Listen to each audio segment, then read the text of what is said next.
que eu não vim aqui antes falar com você sobre possibilidade de recurso na prova dos Correios? Eu vou comentar com você neste vídeo se em alguma das questões de língua portuguesa caberia recurso e se ainda dá tempo de entrar com um recurso, nem que seja com um mandato de segurança. Eu sou o professor Lucas Lemos, professor de língua portuguesa, e neste vídeo você vai entender melhor aquelas questões polêmicas da prova dos Correios. Vamos lá, vamos dar uma olhada aqui. Qual é a questão mais polêmica? Está aqui o nosso texto.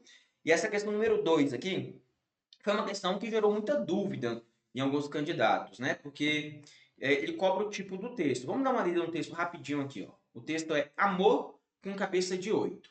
Seu Manel era o carroceiro da nossa rua e também o único carroceiro que eu conhecia. Quando eu tinha 8, não entendia que quando um pai de família é carroceiro, isso quer dizer que ele não tem muita escolha de sustento. Na minha cabeça de 8, ser carroceiro era algo incrível, uma profissão de controle, um ser dono de uma carruagem própria. Mas é claro que eu também não pensava na malvadeza que era pro coitado do jumento, que puxava no espinhaço um monte de tijolo, de mudança, de té, de qualquer coisa empilhada que obrigassem o jumento a puxar. Feito um pai de família sem opção de sustento, o jumento era condenado a sustentar um peso que não era seu. Mas eu, com minha cabeça de 8, achava a carroça maravilhosa, rangendo rua acima e rua abaixo, contando histórias de onde vinha. Bom, esse texto aqui ele é um texto de caráter narrativo, afinal o objetivo dele é contar uma história. Então, eu acredito que você viu isso, que é uma narração. Agora, narrar é contar uma história. Agora vamos ver a minha pergunta aqui, a questão 2, que é uma questão polêmica, e vamos ver se cabe ou não cabe recurso nessa questão. Ó, o mesmo texto pode agregar diferentes sequências tipológicas. Então, preste atenção. Tem que ler a pergunta com calma. O mesmo texto pode agregar diferentes sequências tipológicas. Nesse sentido, assinale a alternativa que apresenta como o primeiro período do texto deve ser entendido. Você vai analisar apenas o primeiro período. Ele quer que você identifique o primeiro período. Olha aqui na tela. O primeiro período é só até o primeiro ponto final. Seu Manel era o carroceiro da nossa rua e também o único carroceiro que eu conhecia. Esse é o primeiro período. Eu comentei isso na nossa revisão. Aí eu vi aluno nos comentários aqui dizendo: professor, eu não achei esse comentário do senhor, porque foi na revisão paga que eu trouxe para alguns alunos comprometidos que estavam dispostos a me remunerar. E aí lá nessa revisão eu comentei com eles, falei, tome muito cuidado, porque o examinador ele pode cobrar um trecho, né? Ele vai falar um pequeno trecho do texto, que foi o que aconteceu aqui. Esse primeiro período, seu Manel era o carroceiro da nossa rua e também o único carroceiro que eu conhecia. Nós temos o que aqui dentro? Nós temos uma descrição. Então, o primeiro período do texto deve ser entendido como uma descrição. Gabarito letra A. Cabe recurso aqui? Não. Sem recurso nessa questão.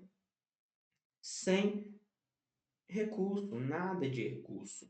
Bom, não cabe recurso aqui. Outra questão que gerou dúvida aqui foi essa questão número 5. Alguns ficaram com dúvida. Professor, vocábulo família. O vocábulo família que é uma paroxítona terminada em ditongo, que é o encontro de uma semivogal mais uma vogal. No caso, um ditongo crescente aqui dentro. É acentuado pela mesma regra de acentuação de qual palavra aqui embaixo, turma? Própria. Própria.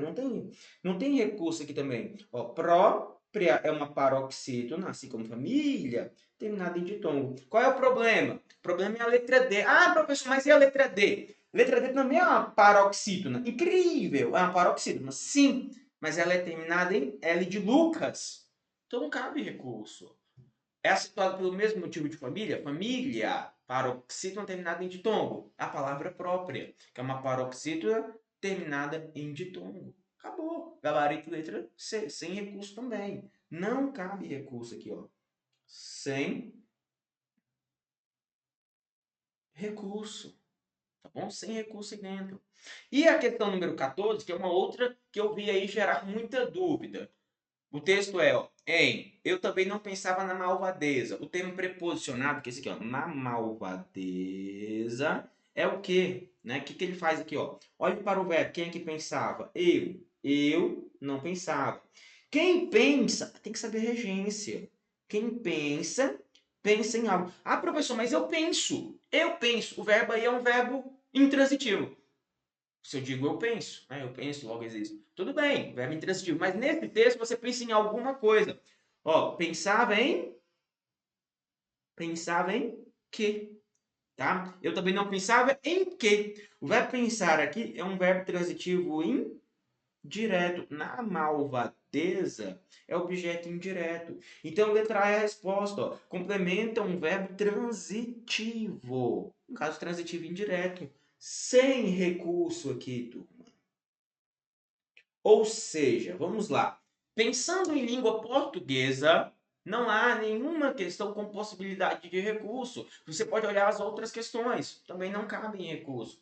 Talvez a única questão mais polêmica para você tenha sido essa questão número 2 aqui, que ela foi maldosa, na verdade. Não é uma questão polêmica, ela é maldosa. O examinador foi sacana, porque o texto inteiro é uma narração, mas ele não cobrou o texto inteiro, ele cobrou apenas um trecho do texto.